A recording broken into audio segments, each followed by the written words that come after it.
cultural and linguistic heritage started in France. My mother was born in a small rural town called Saxe-aux-Folges to Auguste and Josette Dimage. My grandfather was in the military until the war ended, and then he went to work in the mines. They had 3 girls, which my mother was the youngest, and she said that there was so much age gap in between her and her sisters that she was kind of had 3 moms growing up. She said she went to Catholic school. She started when she was 4 years old and graduated at 14. At that time, she said she went to a trade school, like a home economics type school. I included a picture of my grandmother here with holding a baby, and I think that connects to how my family treats children, that they are included in and part of daily routines and activities. Like Heath wrote about Rodeville and how their babies were kind of included. I identify with that, and I believe that that's the way my mother raised us. We were always included in everything. My father was from a small rural town in southern Illinois, Curl Springs, and his father was Howard and mother was Beatrice Booton, and those were my grandparents. My dad's mother died when he was 13 months old, so my great-grandmother took over raising him, and so my father lived on a farm, basically. He ended up dropping out of school in the 8th grade. My dad said he always struggled in school, had a hard time learning how to read. He believes now that he had ADHD maybe.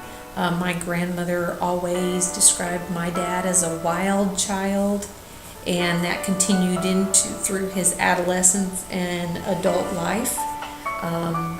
He actually had taken off and went to Texas to seek out his mother's side of the family, and that's when he met my mother. She already had 2 children of her own from a previous marriage, and then my mother and my dad had 3 more children, and I was the baby of the family.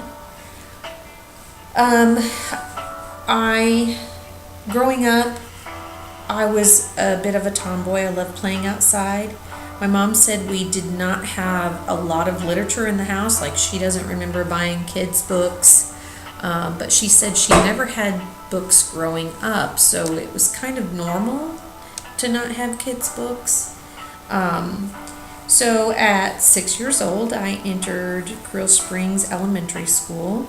I do know that from report cards that I was in speech, so I had a little bit of an upper lisp, which indicates that I struggled immediately going into school. My mother read a lot. I saw her read the newspaper. She did crossword puzzles. She read books, but she didn't really read to us very much. Now, I remember her maybe reading an article out of the newspaper to my dad after he came home from work.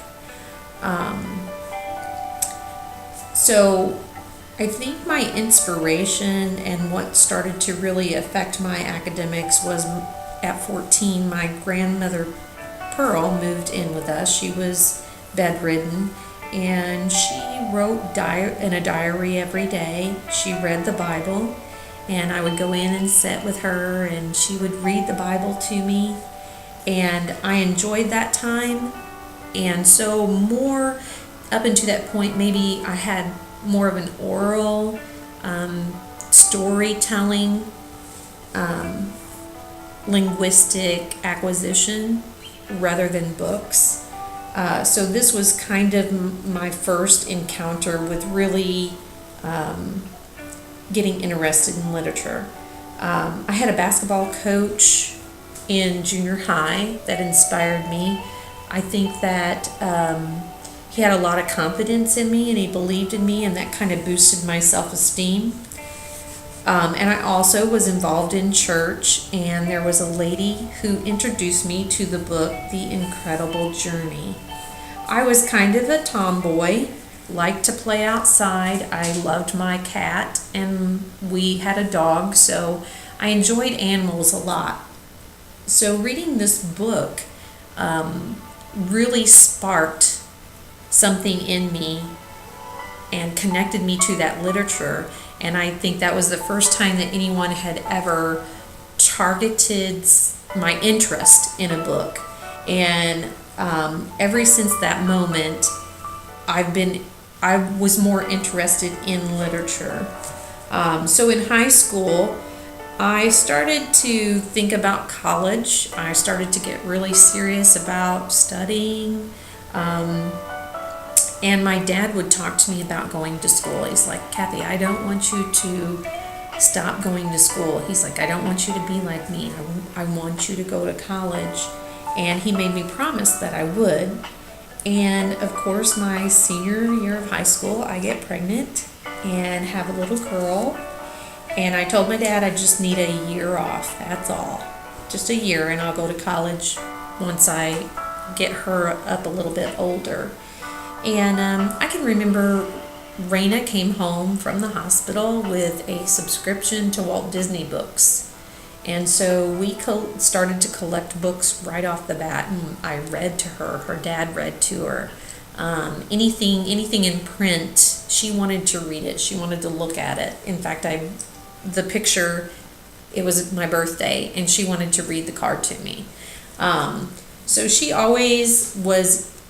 we always made sure that she had literature, and we read to her, and that gave her a love for reading that I didn't have growing up. So I instilled that in my children. I also included a picture of my son in front of the cereal box. He had to have it right in front of him, and even though at that time he didn't know how to read, he would always ask me, what does this say? Or he'd make up his own story as to what the picture said. And you can even see on the refrigerator, there's the ABCs. So with my kids, it was very important to give them that literature and print that I didn't have growing up. And my son ended up being a consumer of books. He learned everything he could learn about dinosaurs and things that he was interested in. So I think that connecting this to my ELs would be that I understand what it's like to have a parent at home that cannot help you with academics. My mother said that she didn't know the conventions of English. She didn't know the structure, the parts of speech. So she was never able to really help me at home. And so I think I can connect with my EL students in the fact that I can be empathetic. And I think that in the book that we're reading, writing, and learning in ESLs, it states that students learn language of their new country may be motivated because success is acquiring strong English skills is important in their day-to-day lives.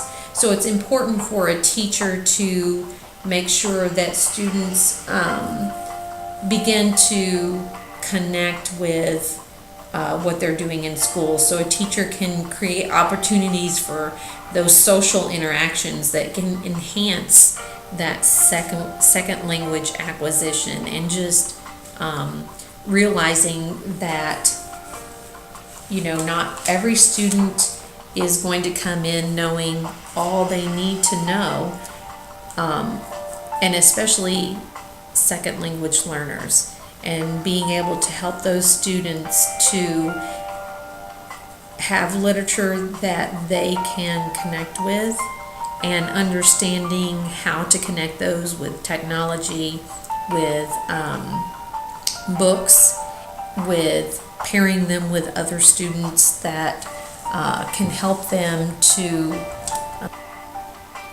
to be a success in school and to feel confident